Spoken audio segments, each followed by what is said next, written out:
Salve galera! Hoje venho mostrar para vocês a construção completa de uma faca Bowie em damasco turco. Para esse projeto eu trabalhei com duas ligas de aço, o aço 1084 e o 15N20. Começo montando o billet, intercalando os dois tipos de aço e depois soldo as pontas para poder esquentar esse material sem ele se separar. A gente inicia esse trabalho com mais ou menos 5 kg de aço para a gente poder transformar em uma faca só. Então a gente coloca na forja esse aço, para poder esquentar ele até a temperatura de caldeamento. Enquanto ele esquenta, eu uso o bórax para limpar a superfície do aço. Assim ele remove as impurezas para a soldagem homogênea. Quando o aço chega a uma temperatura de caldeamento, que é em torno de 1200 graus, eu utilizo uma prensa hidráulica para exercer pressão nas camadas do aço. Assim, com a temperatura e a pressão, consigo fundir uma chapa de aço na outra, tornando tudo um material só.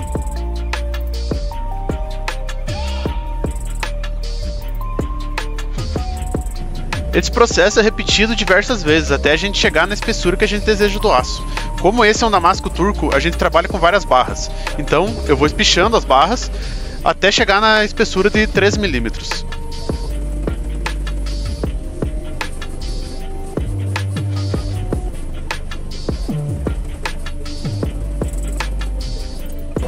Quando eu consigo mais ou menos o comprimento que eu quero para a barra, eu uso um limitador na minha serra policorte para cortar exatamente o mesmo tamanho em cada barra. As barras eu costumo deixar em torno de 20 a 25 centímetros, dependendo do projeto. Depende do tamanho da faca, se ela é maior ou menor, então a gente faz uma barra mais comprida ou mais curta. Depois do forjamento, com um billet inteiro desse damasco, eu consegui em torno de 9 barras. Após esticar todas essas barras, eu vou torcer elas até ficar o mais homogêneo possível. Isso vai fazer o desenho do damasco aparecer na nossa faca.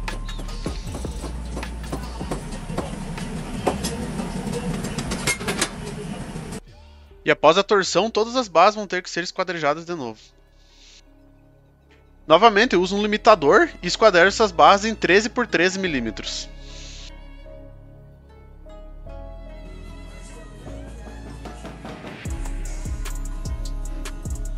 Se vocês olharem bem de perto, a torção das barras estão bem similares. Isso é o ideal para o desenho ficar o mais similar possível depois que a gente terminar a faca. Depois de esquadrejar as barras, a gente vai ter que limpar a superfície que a gente vai soldar uma barra na outra. O ideal é essa superfície ser o mais reta possível, para depois a gente poder caldear sem ter nenhum problema. Como eu não tenho uma retífica, eu faço todo esse trabalho na lixadeira, barrinha por barrinha.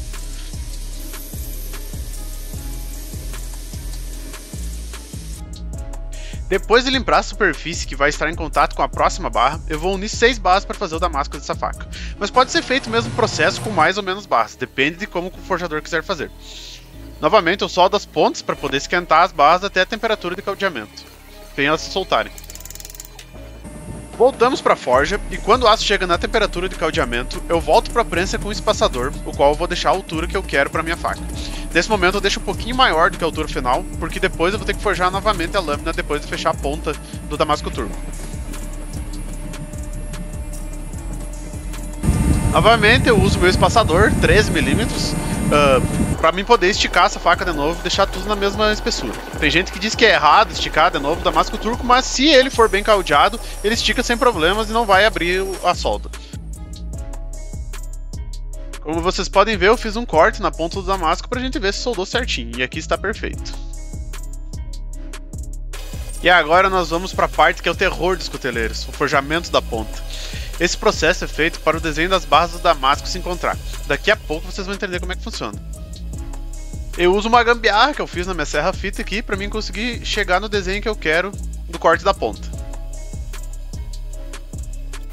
Esse corte na barra é conhecido como rabo de andorinha. Temos que ter um formato de raio nas extremidades para o aço se encontrar do meio até a ponta. Como nessa faca Bowie a parte do dorso é mais comprida, o corte é menor, justamente para formar o desenho da lâmina na nossa Bowie. Já já vocês vão entender como é que funciona. Mais uma vez a gente retorna até a forja, manda bórax no aço e esquenta até a temperatura de caldeamento. Esse é o momento do forjamento da ponta é o mais tenso, porque tem que ser bem forjado. Se a temperatura não for ideal ou a superfície não estiver bem alinhada, o aço não vai caldear, podendo assim ter perdido todo o trabalho até aqui, o que é muito comum de acontecer. Por isso que é um padrão de damasco que custa mais caro e que nem todo cuteleiro gosta de fazer. Tem vários métodos para se forjar essa ponta. O método que eu uso é começar do meio até a ponta ali. Tem cuteleiros que gostam de aproximar as pontas antes, mas pra mim não funcionou. Já tentei fazer assim, não funcionou. Eu faço da forma que eu aprendi. Começo batendo bem forte do meio até a ponta, pra juntar tudo já numa fincada só. Depois a gente terminar de fechar a ponta, eu começo a forjar o desenho da faca que eu quero. Então eu vou comparando essa faca com o desenho que eu tenho em cima da mesa ali. Já fiz o projeto antes da faca. Pra gente tentar chegar o mais próximo possível no forjamento. Esse tipo de damasco tem que ser forjado exatamente no formato que a gente quer, senão o desenho das linhas do damasco vai ficar diferente do que a gente deseja. Eu fiz um esboço mais ou menos do tamanho que eu quero e fiz os cortes para mim poder puxar a espiga dela. Mais uma vez voltamos para a forja, esquento aquela porção de material que eu vou esticar para a espiga e faço o formato que eu quero e finalizo no martelo para a gente deixar tudo bem alinhadinho. Depois de forjar o formato que quero na minha faca, nós vamos para a normalização do aço, a qual é muito importante para nossa faca ter mais força estrutural. Então eu esquento a 850 graus e deixo ela esfriar 3 vezes. Depois eu deixo ela no forno por em torno de 8 horas até ela esfriar totalmente. Então depois da faca esfriar, a gente tira ela da forja, limpa a superfície do aço e deixa no formato final da faca. Uma dica aqui é colocá-la no percloreto para a gente poder acompanhar exatamente o formato das linhas do damasco e não tirar, não deixar uma parte maior e outra menor. Depois de deixar na espessura que eu quero o aço, em torno de 6 mm dessa faca, eu vou para a parte do desbaste dos biséis. Aqui a gente vai ter a remoção do aço para a gente ter o fio da faca. Para deixar o choy no formato que eu quero, eu começo removendo o material com esmerilhadeira e termino com a serra de cortar ferro. Aí depois passo para a lixadeira para deixar exatamente no formato que eu quero, uma parte mais refinada.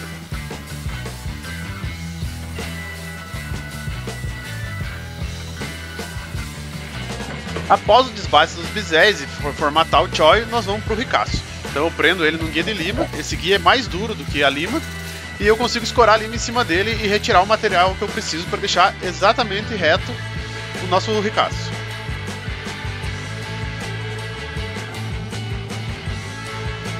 Outra dica é usar o esquadro no dorso da faca para deixar o ombro da nossa faca exatamente alinhado com o nosso ricaço. Vou fazer a remoção do material porque depois ele vai escorado na guarda, então a gente tem que ter uma remoção perfeita para ficar bem encostadinho na guarda. Como eu tenho um material sobressalente na parte inferior entre o choy e o ricaço, eu retiro esse material manualmente com uma lima, cuidando para chegar bem no formato que eu quero.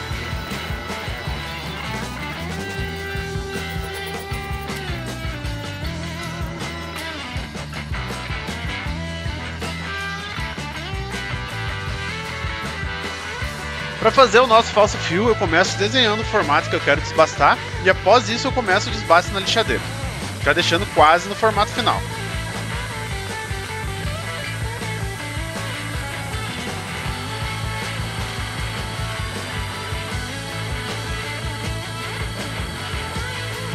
Após isso eu prendo a faca na morsa e refino esse formato na lima à mão livre. Antes da têmpera eu faço um desbaste cônico na espiga, assim consigo encaixar ela na guarda e deixar tudo sem folga, facilitando quando eu quero colocar ou tirar a guarda da lâmina. E antes da têmpera nossa lâmina chega nesse resultado. Agora nós vamos para o ciclo térmico. Quando a gente expõe o aço a altas temperaturas, acaba queimando o carbono na composição dele. Como para temperar a faca eu preciso esquentar ele acima de 800 graus, eu utilizo um spray de alta temperatura que aguenta até 1080 graus. Assim a camada exterior do aço não vai ficar diretamente exposta ao calor, formando uma espécie de proteção para o aço. Isso vai depois influenciar na revelação do damasco, que já me aconteceu de muitas vezes eu fazer isso sem a proteção e ficar alguma mancha e ter que refazer o processo de revelação. Eu faço um ciclo térmico antes a 840 graus e depois tempero o aço a 820 graus. A têmpera nada mais é do que dar um choque térmico no aço que a gente vai deixar ele todo tensionado, então a gente vai ter a dureza máxima desse aço. Após a têmpera eu faço 2 ciclos no forno a 220 graus, isso vai fazer baixar a tensão do aço e ele ficar mais dúctil. E depois eu vou para a lixadeira e começo lixando com uma lixa 120. Depois vou para uma lixa 220 flexível, a qual eu já aproveito e faço um desbaste convexo no fio. Ou seja, o bisel vai ficar com um desbaste mais arredondado, o que é mais importante para uma faca para golpes pesados, pois assim eu consigo uma lâmina resistente e com alto poder de corte. Finalizo a lixagem na lixadeira com uma lixa 400, a qual a faca vai ficar nesse formato. E após a parte mais chata, que é o acabamento manual. Aqui eu vou tirar todos os riscos que ficaram na lixa e vou terminar ela aqui. Nesse momento eu vou até a lixa 400, tá bom?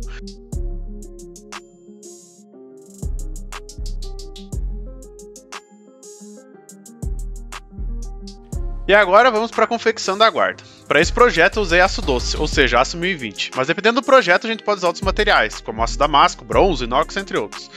Eu começo pegando o desenho da faca que eu fiz, faço a marcação do aço, mais ou menos o tamanho da guarda que eu vou precisar. Faço a marcação do centro da peça, onde eu vou ter que furar para mim poder encaixar a espiga dentro.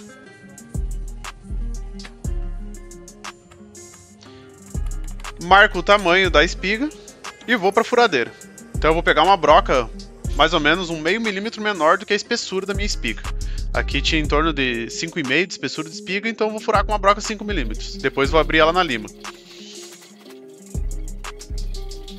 Eu começo com uma lima redonda de 4 milímetros para abrir o corte e finalizo com uma lima chata para a gente deixar bem retinho isso aí e fazer encaixar na faca.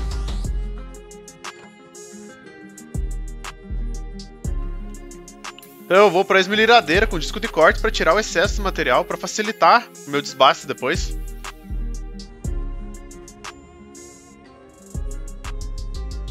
E passo o desbaste na lixadeira. Assim a gente vai poder tirar todo o excesso de material e deixar ele simétrico.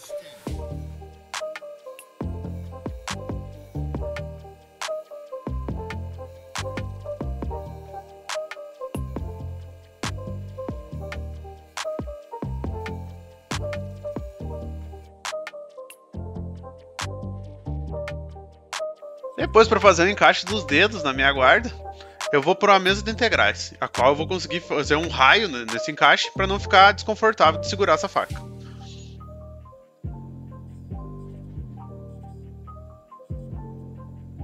E assim temos o formato da nossa guarda. Olhando assim parece meio desproporcional, mas calma aí que a gente ainda tem muito trabalho pela frente. Finalizo tudo na lima, deixando abaulado para ficar com um encaixe melhor ao segurar. Aí após isso eu uso uma lixa flexível, 120, para a gente poder começar a tirar os riscos. E depois eu vou lixando até chegar na 1200, para deixar tudo bem lisinho.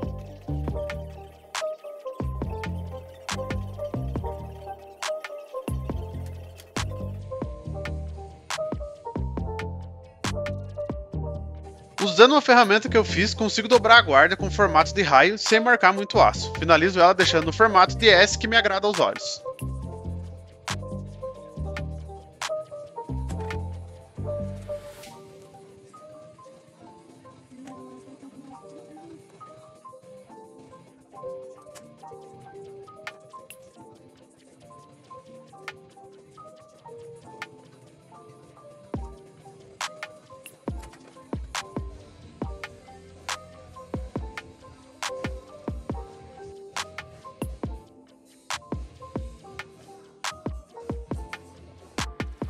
Indo pro cabo, eu escolhi usar um chifre de servo colorado para esse projeto. Esse aqui em especial estava bem craquelado, muito bonito, muito difícil achar um chifre assim também. Eu achei que ficaria especial nesse projeto. Eu visto ele com uma fita crepe para poder marcar o formato da espiga sem estragar o cabo, sem sujar ele. Eu meço na broca a profundidade da espiga que eu vou ter que furar, faço uma marcação ali e depois eu vou para a furadeira de bancada. Alinho a broca com o desenho do furo que eu fiz e faço o furo.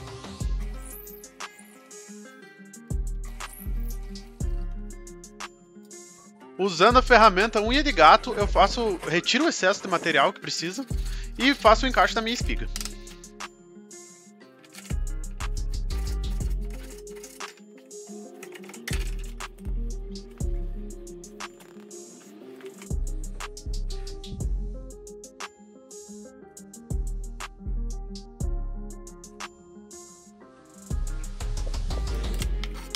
Mas contudo o encaixe do cabo ainda não fica perfeito. Então usando uma lixa em cima de uma superfície totalmente reta, que eu uso um pedaço de vidro, eu encaixo o ombro da guarda do cabo, até o ajuste ficar sem passar nenhuma fresta de luz. Eu gosto de olhar ele contra a luz pra gente poder enxergar isso.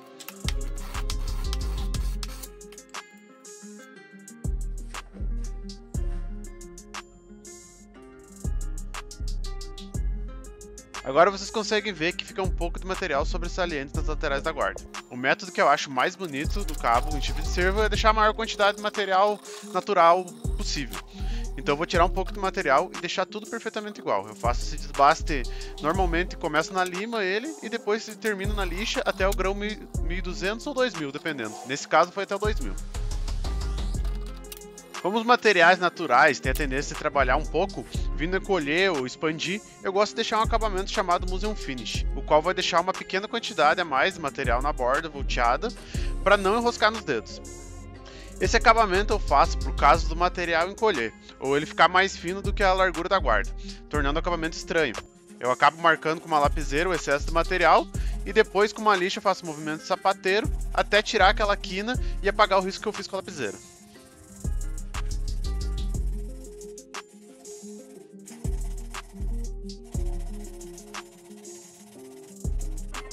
Para a confecção do pomo do cabo, eu usei um aço 1020 para combinar com a guarda.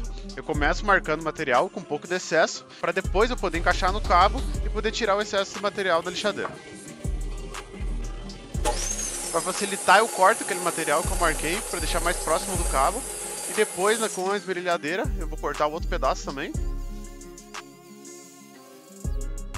Com o traçador eu faço a marcação no meu cabo para eu poder definir aonde eu vou colocar os parafusos que vão fixar o pomo no cabo.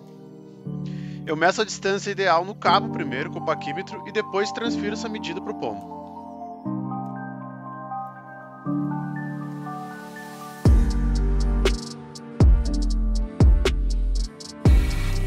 Como eu vou usar parafusos de 6 mm, eu faço a furação no pomo com uma broca de 5,5.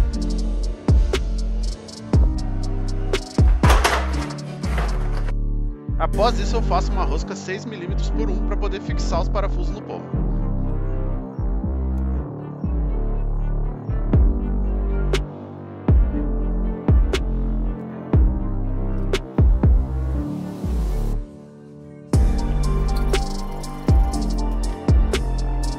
Como o parafuso que eu estou usando é grande, eu consigo dividir ele ao meio e fazer dois.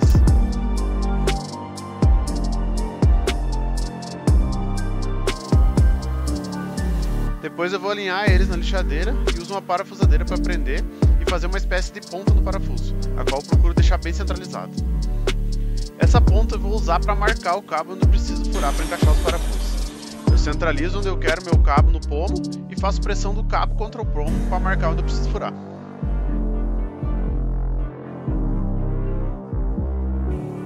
Depois eu prendo o cabo na furadeira de bancada e faço os furos onde eu marquei.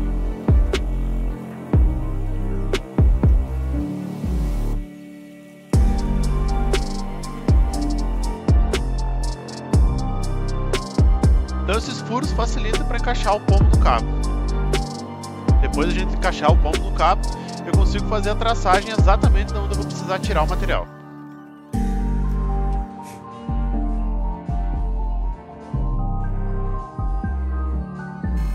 Agora é paciência de tentando copiar o mesmo formato do cabo. Nesse pomo eu não deixei exatamente todas as ranhuras do cabo porque dificulta muito na hora de dar o acabamento, pois essas ranhuras eram muito pequenas, então fica mais difícil de lixar.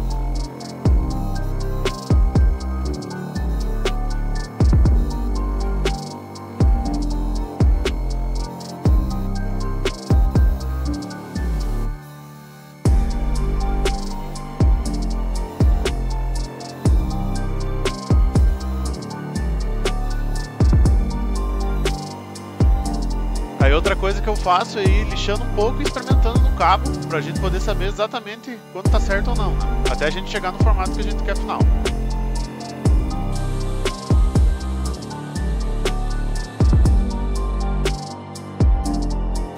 Nesse pomo eu usei um material mais espesso, pois eu queria um formato abalado no final do cabo. E como a lâmina era grande, o material a mais ajuda a balancear o peso da faca. Eu fiz a marcação no formato que eu queria no pomo e desbastei na lixadeira.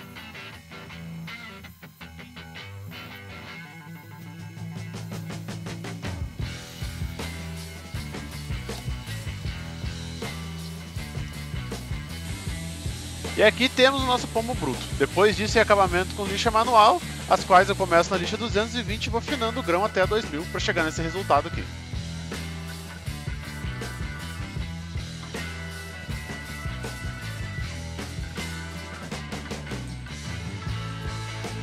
Nessa peça, o Dani do DG Blades que foi que me encomendou. Ele pediu minha marca em ouro 24 quilates. Para isso eu mando para uma empresa que grava minha marca laser para eu poder ter uma profundidade maior e poder incrustar o ouro dentro da marca. Isso é um trabalho que demanda bastante paciência. Eu uso um fio de ouro 0,5 mm e o ouro tem que ser cortado em pequenas partes no formato das letras. No caso, como a minha marca é cheia de curva, eu preciso fazer pequenos cortes no fio do ouro e ir martelando ele dentro com punção. Eu retiro o excesso do ouro que fica com uma lâmina de estilete e é claro, né? Eu guardo tudo que sobra, afinal é ouro, né?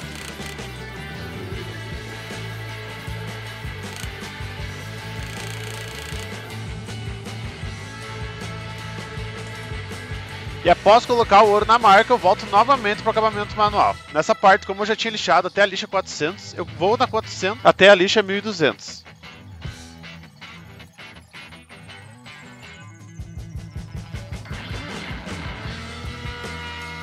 E assim chegamos ao resultado final da nossa parte de usinagem e acabamento da lâmina.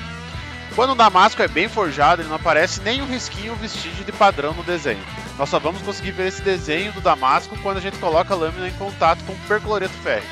Esse percloreto reage mais com o ácido carbono e como o nosso damasco é composto por ácidos carbono e níquel, ele vai promover um tipo de corrosão, a qual vai evidenciar as camadas do damasco, agredindo mais o nosso ácido carbono e não agredindo tanto o nosso ácido com níquel na composição. É muito importante tirar qualquer gordura da lâmina antes de iniciar o processo de corrosão com o percloreto, pois se não estiver livre de gorduras, o nosso aço vai ficar todo manchado, e para limpar bem a peça eu lavo ela umas 3 vezes no desengordurante. Eu faço em torno de 3 a 4 banhos no percloreto de 10 minutos cada, e cada vez que eu tiro a faca de um dos banhos, eu lixo ela com uma lixa 2000 para tirar o excesso de corrosão das camadas. Depois de terminar a corrosão da lâmina até um ponto que eu acho ideal, eu lavo a lâmina, seco bem e passo ela na roda de pano com a massa abrasiva para polimento. Assim eu limpo todo o excesso do percloreto e deixo as camadas de níquel mais brilhosas ainda.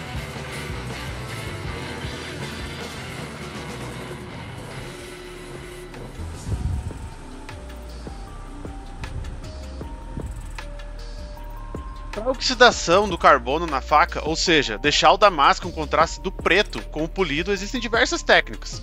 Nessa faca eu usei uma técnica que deixamos a faca repousando por 12 horas dentro de um recipiente com café. Assim o café oxida apenas o aço carbono, deixando ele preto e o aço níquel não fica oxidado, contrastando o desenho do nosso aço damasco. Após deixar a lâmina em 12 horas em contato com o café, eu retiro a lâmina, lavo ela e seco bem com uma toalha de papel. Depois disso eu passo o compressor de ar e por último eu esquento ela com maçarico para tirar toda a umidade e ajudar na oxidação da lâmina.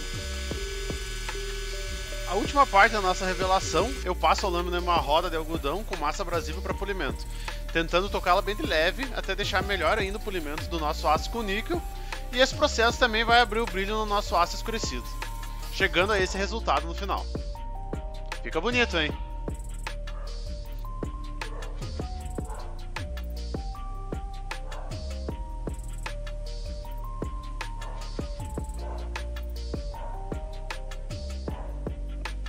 Para deixar tudo bem firme no lugar, eu faço a colagem do cabo da faca com cola epóxi. Faço a limpeza do excesso de cola com thinner e deixo a cola secar, finalizando a montagem da nossa faca.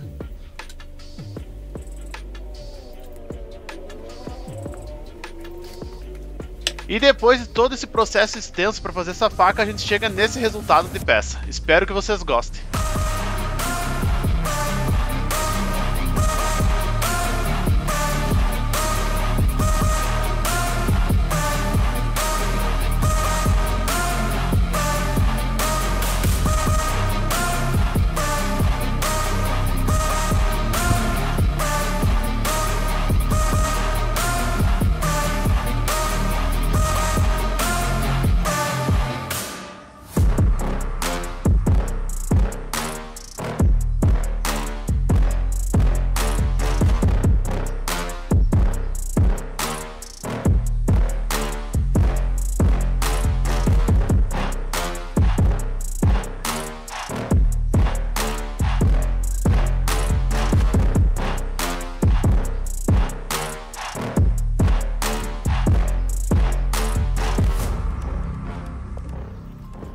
último e não menos importante, após a faca estar concluída, eu faço a fiação. Começando com uma pedra diamantada grão 400, depois vou para o grão 1200 e finalizo com pedras naturais do Arkansas.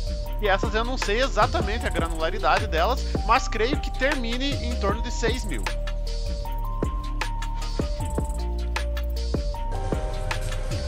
E o resultado da nossa faca pronta e afiada é esse. E diga nos comentários, você achava que uma peça em damasco turco dava tanto trabalho assim? Cada faca é uma faca única, vale cada esforço para fazer uma obra de arte exclusiva como essa. Vocês deixando o like e se inscrevendo no canal ajuda muito o meu trabalho e me impulsiona a trazer mais conteúdo como esse. Esse dá medo, né? E não menos importante, aqui tá a bainha com que ela foi vestida. Dá muito trabalho também fazer, mas isso é conteúdo para um próximo vídeo, tá?